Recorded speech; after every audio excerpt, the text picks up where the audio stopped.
Hello दोस्तों, नमस्कार। मैं हूं एस.के. रॉय सर। आप देख रहे हैं मैथ्स मजा विद शिवजी यादव, और मैथ्स मजा विद शिवजी यादव में आप सभी दोस्तों का स्वागत है। हेलो दोस्तों, आप ये देख रहे हैं कि आज हम लोग जो है मंथ दिसंबर महीना में आज जो परीक्षा हुआ है, उस परीक्षा का जो मैथमेटिक्स का पेपर है क्लास 11 का, उसका सही आंसर क्या होगा मैथमेटिक्स का पेपर का। तो चलिए, आप सब विद्यार्थी जो है बिना देर किए हुए और गूगल पर जो खोजिएगा 1-2 घंटा एगो क्वेश्चन को सर्च करने में आपका 10-10 मिनट टाइम जाएगा, और सिर्फ बहुत कम समय में आपको सारा ऑप्शन का जो है जवाब यहाँ पर सामने में मिल जाएगा। देखिए, तो आप सब देख रहे हैं एक्स जेड तल का समीकरण है। एक्स जेड तल जब ये कहे तो जो इसमें नहीं है वही होगा। एक्स और जेड में वाई नहीं है तो वाई बराबर 0।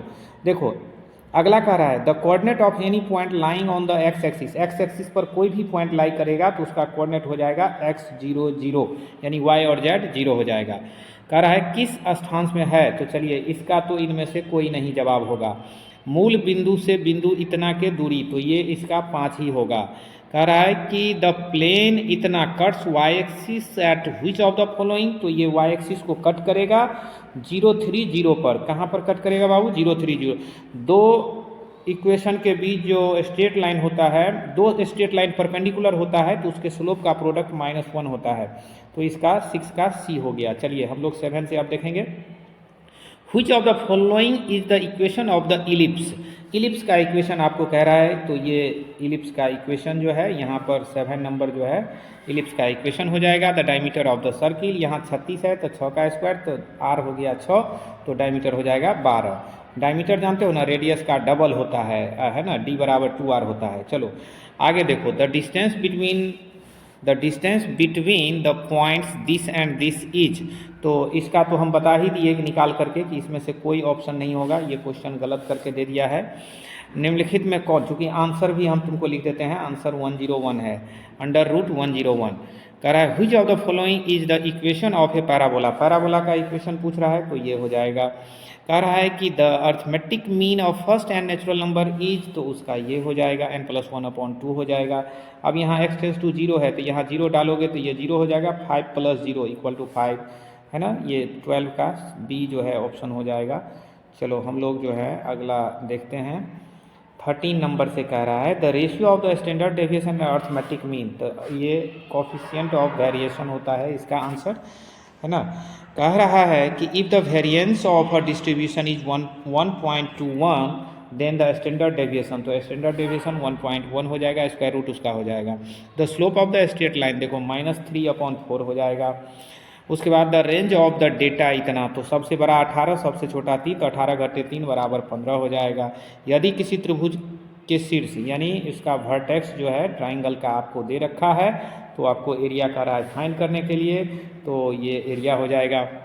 इसमें 15वां पद आपको कह रहा है निकालने के लिए, आप एपी का फॉर्मूला लगा लेना, 63 आएगा।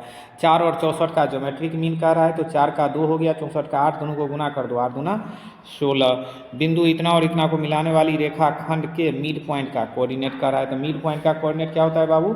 दोनों को जोड़ दो, 2 से भाग दे दो, यही सी जो है राइट आंसर हो जाएगा। चलो तो हम लोग अगला क्वेश्चन देखते हैं। 21, इसमें अभी आपने देखा कि हमने दिखाया कि P का वैल्यू जो है 8 आता है। P का वैल्यू कितना आता है बाबू? 8, है ना। 12 × 5 = 60, इधर जो है 8 × 6 = 14, 4 × 18 = 20, 60 में से 20 गया तो हो जाएगा 40। आप 5 से भाग दो तो 8 × 5 = 40, तो ये राइट आंसर हो जाएगा। πr² है तो इसका ऑप्शन जो है पाई हो जाएगा। r का मान 1 होगा ना, तो ये हो जाएगा कितना? पाई, है ना, पाई हो जाएगा। ये कह रहा है कि समांतर रेखा इतना बीच का दूरी, इसके बीच का डिस्टेंस निकालना है, तो इसका ऑप्शन डी हो जाएगा। तो इस तरह से आपने देखा, है ना। अगला क्वेश्चन देखिए, कह रहा है इमेज ऑफ द पॉइंट, तो ये इमेज जो कह रहा है थोड़ा क्वेश्चन गलत ढंग से लिख लिया है, बट इसका आंसर ये हो जाएगा, या फिर इसमें से कोई नहीं होगा। कह रहा है in how many octants do the coordinate planes divide the space, तो ये 8 भाग में बांट देता है। इसका मॉडुलस कह रहा है तो ये 5 होगा। इसका फॉर्मूला कह रहा है n(n)-1 होगा। इसमें जो है डिफ्रेंशिएशन कह रहा है, तो ये सी ऑप्शन हो जाएगा, यहाँ ये सी ऑप्शन हो जाएगा। तो चलिए 28 तक आपने देख लिया। क्वेश्चन नंबर जो है 29, तो x² - 5y, तो ये आपको हम बता ही दिए सॉल्व कर। ये 5 जो है इसका जो है लेटस रेक्टम है, और इसमें हमने आपको बता ही दिया है कि 4 × 8 - 1 यानी 7 हो जाएगा आंसर।